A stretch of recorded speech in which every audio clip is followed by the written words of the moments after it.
猪脚醋既有益气补气之功效，是广东的特色菜，也是广东媳妇坐月子的备必佳肴。今早买了半只猪脚回来，花了50多，还挺贵的。咱们先将它清洗干净，洗好装盘中。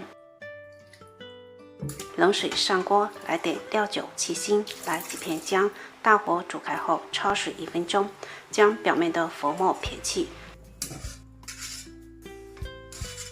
捞出过冷水，再次清洗干净，洗好装盘中备用。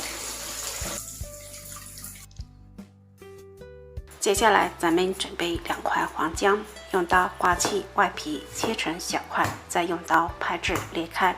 锅中不需要放油，倒入姜块，小火炒出姜味，并将表面的水分煸炒干，这样更容易吸收醋了。炒好直接倒入砂锅中。猪脚也下入锅中炒干表面的水分，同样倒入砂锅中，再倒入2瓶海天天丁甜醋，盖上盖子，大火煮开后转中火煲40分钟。趁这个时间煮几个鸡蛋，冷水下锅煮上5-6分钟后，捞出过凉水，再剥去外壳装碗备用。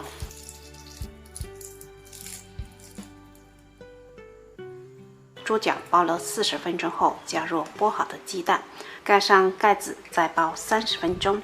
这时大家还可以选择性加点黑醋，增加醋味。咱们的猪脚醋就做好了，醋香十足，甜而不腻。最重要的是，它还能益气补气，营养丰富。喜欢的朋友可以在家试一下。